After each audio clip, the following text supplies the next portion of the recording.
Have you seen people pray like this? God, if you don't answer me, it's your name that will be put to shame. Or you hear things like, people know you are my God. If you refuse to solve this issue, I'm not the one that will be put to shame. It is you, God, that will be ashamed. Now, okay, first, you don't talk to God like that. Second, that's not a prayer of faith. Thirdly, anyone who prays like that needs to be taught how to honor God so their mind can be transformed to pray correctly. Now, a believer who prays in faith is not vengeful or vindicative to God in prayer. Can you imagine a situation where because God didn't answer you, all of a sudden, God now becomes ashamed and he begins to cover his face out of shame? Can you imagine God like that? It's not even imaginable. It's as though you are trusting God for God to be ashamed of himself. How does that work? So there's always a reason why God will either be silent, delay, or not answer a prayer of a man. The challenge is during those seasons you become agitated because you need God to step in, but you don't feel anything from him and you don't know exactly what is going on. It can be very scary and sometimes you feel abandoned. This is why a believer must learn faith. You must learn how to pray in faith, walk in faith, deal in faith, react in faith.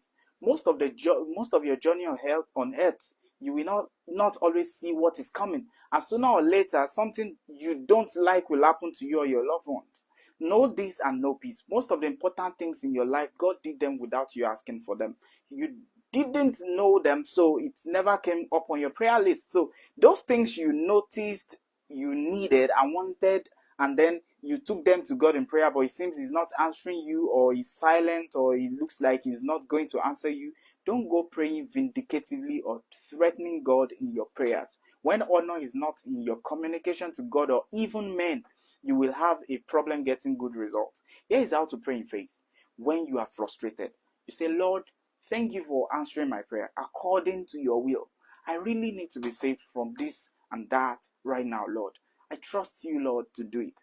If you don't come through, a lot will go around me. Although I still trust you as my Lord, but I need the glory of your name to conquer this situation. Lord, I choose your will, but I really need your savings right now. But Lord, let your glory prevail. Prayer must be pure, sincere, and filled with reverence to the Lord and tabled in faith. God cannot be cajoled. He will know if you are not sincere. You need to learn how to hand things over to God. You do your best to work things out and hand over situation to God. Pray like David when his situation was not even a win-win affair. 2 Samuel chapter 24 verse 14. David said, I'm in deep distress. Let us fall into the hands of God, for his mercy is great, but do not let us fall into the hands of men. NLT calls it, this is a